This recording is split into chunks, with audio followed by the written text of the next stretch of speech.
जय श्री कृष्ण। प्रथम अध्याय। धृतराष्ट्र बोले, हे संजय, धर्मभूमि कुरुक्षेत्र में एकत्रित युद्ध की इच्छा वाले मेरे और पांडु के पुत्रों ने क्या किया वो मुझे बताओ। संजय बोले, राजा दुर्योधन ने व्यूह रचना युक्त पांडवों की सेना को देखा और द्रोणाचार्य के पास जाकर यह वचन कहा, हे आचार्य, आपके बुद्धिमान शिष्य द्रुपद पुत्र धृष्टद्युम्न द्वारा व्यूहकार खड़ी की हुई पांडु पुत्रों की इस बड़ी भारी सेना को देखिए। इस सेना में बड़े बड़े धनुषों वाले तथा युद्ध में भीम और अर्जुन के समान शूरवीर सात्विक और विराट तथा महारथी राजा द्रुपद, धृष्टकेतु और चेकितान तथा बलवान काशीराज, पुरुजे, कुंती भोज और मनुष्यों में श्रेष्ठ शेब्य, पराक्रमी युधामन्यु तथा बलवान उत्तमौजा, सुभद्रा पुत्र अभिमन्यु एवं द्रौपदी के पांचों पुत्र, ये सभी महारथी हैं। हे ब्राह्मण श्रेष्ठ, अपने पक्ष में भी जो प्रधान हैं उनको आप समझ लीजिए। आपकी जानकारी के लिए मेरी सेना के जो जो सेनापति हैं उनको बतलाता हूँ। आप द्रोणाचार्य और पितामह भीष्म तथा कर्ण और संग्राम विजयी कृपाचार्य तथा वैसे ही अश्वत्थामा, विकर्ण और सोमदत्त का पुत्र भूरिश्रवा और भी मेरे लिए जीवन की आशा त्याग देने वाले बहुत से शूरवीर अनेक प्रकार के शस्त्रों से सुसज्जित और सबके सब युद्ध में चतुर हैं। भीष्म पितामह द्वारा रक्षित हमारी वह सेना सब प्रकार से अजय है और भीम द्वारा रक्षित इन लोगों की यह सेना जीतने में सुगम है। इसलिए सब मोर्चों पर अपनी अपनी जगह स्थित रहते हुए आप लोग सभी निसंदेह भीष्म पितामह की ही सब ओर से रक्षा करें। कौरवों में वृद्ध बड़े प्रतापी पितामह भीष्म ने उस दुर्योधन के हृदय में हर्ष उत्पन्न करते हुए उच्च स्वर से सिंह की दहाड़ के समान गरज कर शंख बजाया।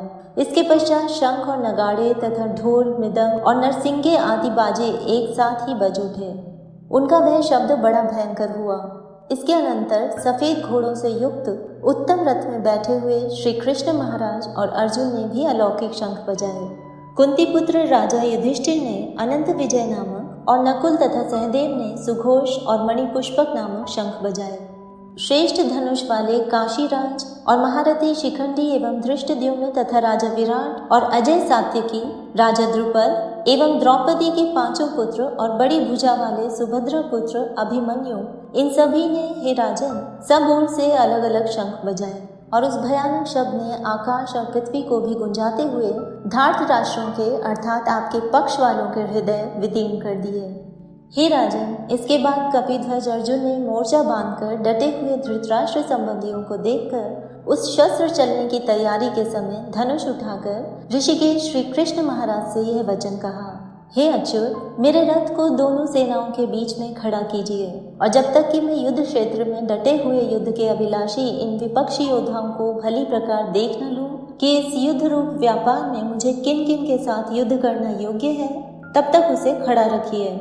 दुर्बुद्धि दुर्योधन का युद्ध में हित चाहने वाले जो जो ये राजा लोग इस सेना में आए हैं, इन युद्ध करने वालों को मैं देखूंगा।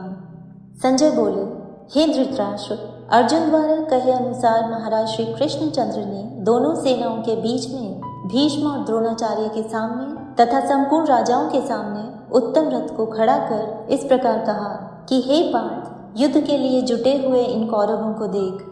इसके बाद प्रथापुत्र अर्जुन ने उन दोनों ही सेनाओं में स्थित अपने रिश्तेदारों, गुरुओं को, मामाओं को, भाइयों को, पुत्रों को, पौत्रों को तथा मित्रों को देखा।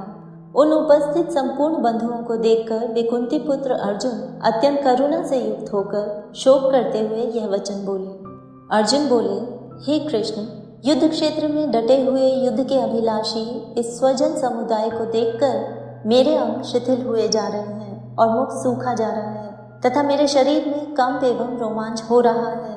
हाथ से गांडीव धनुष गिर रहा है और त्वचा भी बहुत जल रही है तथा मेरा मन भ्रमित सा हो रहा है, इसलिए मैं खड़ा रहने को भी समर्थ नहीं हूँ।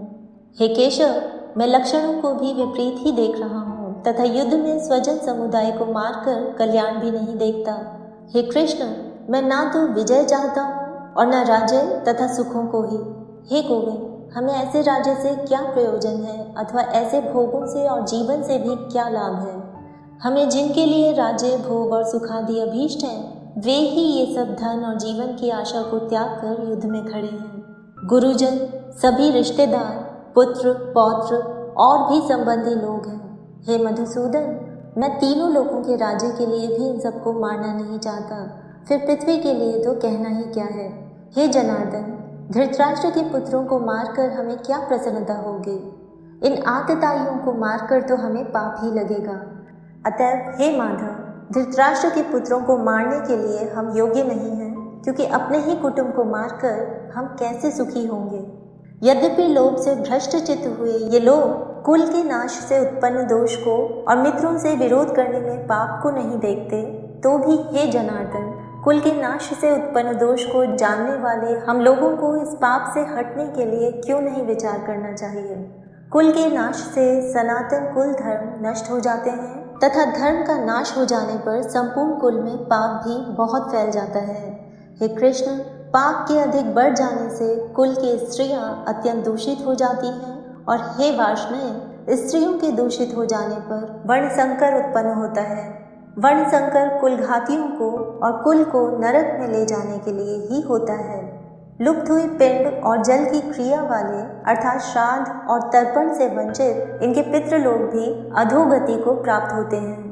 इन वर्ण संकर कारक दोषों से कुलघतियों के सनातन कुल धर्म और जाति धर्म नष्ट हो जाते हैं। हे जनार्दन, जिनका कुल धर्म नष्ट हो गया है, ऐसे मनुष्यों का अनिश्चित काल तक नरक में वास होता है, ऐसा हम सुनते आए हैं।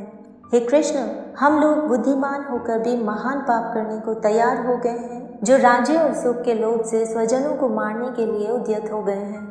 यदि मुझ शस्त्र रहित एवं सामना न करने वाले को शस्त्र हाथ में लिए हुए धृतराष्ट्र के पुत्र रण में मार डालें, तो वह मारना भी मेरे लिए अधिक कल्याणकारक होगा। संजय बोले, रणभूमि में शोक से उद्विग्न मन वाले अर्जुन इस प्रकार कहकर बाण सहित धनुष को त्याग कर रथ के पिछले भाग में बैठ गए। जय श्री कृष्ण।